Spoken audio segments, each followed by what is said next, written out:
بسم اللہ الرحمن الرحیم۔ السلام علیکم ورحمۃ وبرکاتہ۔ ناظرین کرام، آپ دیکھ اور سن رہے ہیں پروگرام غزوہ ہند پیر پنجر سرکار کی نظر میں۔ ناظرین کرام، آج ایک نئی ویڈیو کے ساتھ، نئی پیشن گوئیوں کے ساتھ میں حاضر ہوں، تو چلتے ہیں ناظرین آج کی ویڈیو کی طرف۔ ناظرین کرام، پیر صاحب کہتے ہیں کہ امریکہ کے تخت پر 2029 کے بعد کسی وقت بھی مسلمان حکمران جلوہ افروز ہوگا۔ آسٹریلیا سے ایک اسلامی ملک آنے والا ہے، عالم اسلام کو مبارک۔ 2022 میں پاکستان اور بھارت میں جنگ ہوتی نظر آ رہی ہے۔ کچھ دن کے لیے سورج نظر نہیں آئے گا۔ جب نواز شریف وطن واپس آئے گا کیا ہوگا؟ جو اس کی سزا جزا ہے وہ ختم ہوتی نظر آ رہی ہے۔ بھارت خود جنگ کی دھمکی دے گا اور خود ہی بھاگ جائے گا۔ بھارت میں بہت بڑا زلزلہ نظر آ رہا ہے۔ پانی کے ڈیم، بڑے بڑے بلڈنگ سب ملیمیٹ ہوتی نظر آ رہی ہیں۔ سب کچھ ہل جائے گا۔ خالصتان کے سکھ دوبارہ حرکت میں آنے والے ہیں۔ بھارت میں جو زلزلہ آئے گا اس کے ساتھ ہی ہمارا صوبہ سندھ بھی اس کی زد میں آئے گا۔ گلگت بلتستان کی طرف بھی زلزلہ نظر آ رہا ہے۔ بہت بڑے زلزلے کی لہر نظر آ رہی ہے۔ یہ بھارت سے پہلے ہوگا اور تہس نہس کر دے گا۔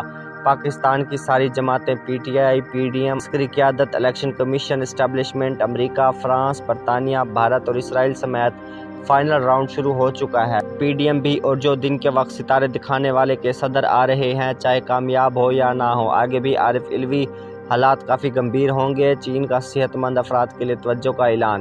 پیوٹن کو کینسر ہے، یہ کینسر سے نہیں مرے گا، لیکن اس کے ساتھ اندرا گاندھی والا کام ہوگا۔ یہاں بھی عمران خان کے قتل کی باتیں چل رہی ہیں۔ تم سن لو، موت اور زندگی اللہ کے ہاتھ میں ہے۔ اب عمران خان نے بہت بڑے بڑے کام کرنے ہیں۔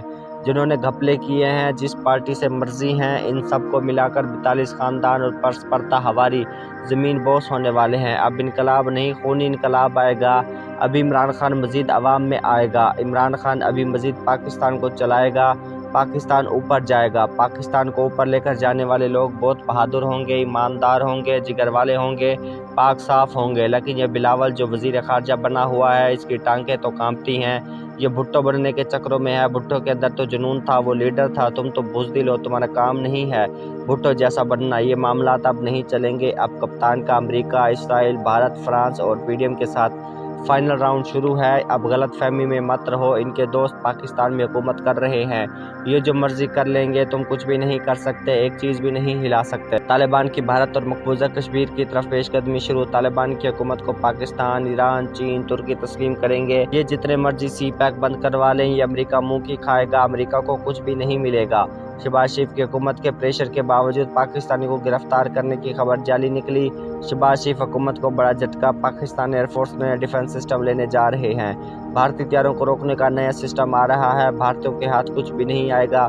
تمہیں 313 کالے طیارے تباہ کر دیں گے۔ تمہیں نکیل لگنے والی ہے، مودی کو جکڑا جائے گا۔ تمہیں پاکستان کے وی این کا پتہ نہیں ہے۔ پاکستان کے پائلٹس بہت ماہر ہیں۔ پائلٹ جہاں دل کرے نشانہ لگا سکتا ہے۔ تم ایک سسٹم کیا درجن سسٹم لے آؤ، تم پاکستان کا مقابلہ نہیں کر سکتے۔ روس میں کئی چرچ مسجدوں میں تبدیل ہو گئے ہیں۔ کئی شاندار مسجدیں بن چکی ہیں۔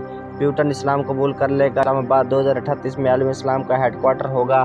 اللہ کا بہت بہت شکریہ، اللہ نے پیر صاحب کی لاج رکھ لی۔ پیر صاحب نے کہا تھا جنرل باجوہ کو 3 سال کی ایکسٹینشن ملے گی۔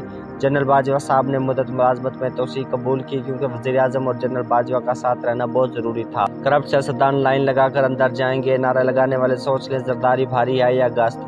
تم سوچ لو کون بھاری ہے۔ جنرل کیانی کی مدت ملازمت کی توسیع کی پیشن گوئی بھی حرف بحرف درست ثابت ہوئی۔ باجوہ صاحب اب مزید توسیع نہیں لیں گے۔ 4 گورنر، 1 صدر ہے، باقی سب کی توسیع کی خبریں جھوٹ ہیں۔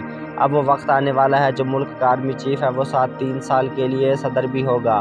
اب آپ دل کو تھام کر سوچ لو۔ جمعرات کے دن پیر صاحب نے لال بکرا اللہ کی راہ میں قربان کر دیا اور پیر صاحب کی دعا قبول ہو گئی۔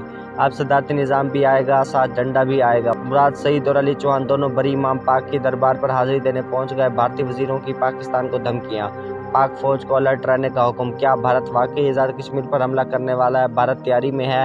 امریکہ کی جو گدھے ہیں وہ تیار ہیں۔ اب تو عمران خان حکومت میں نہیں ہے، آگے ان کا کزن ہے، وہ بچ بچا کر لیں گے۔ تمہیں ماڈل ٹاؤن کا کیس یاد نہیں ہے؟ کیا بھارتی تیار ہیں؟ کیا دشمن پاکستان میں سیاسی اختلافات کا فائدہ اٹھا سکتے ہیں؟ یہ جو حملہ ہے یہ شہباز شریف نے تو نہیں روکا۔ فوج بھی وہی ہے، جرنیل بھی وہی ہیں، ہتھیار بھی وہی ہیں۔ مودی اور راہ کے پاس عقل ہی نہیں ہے۔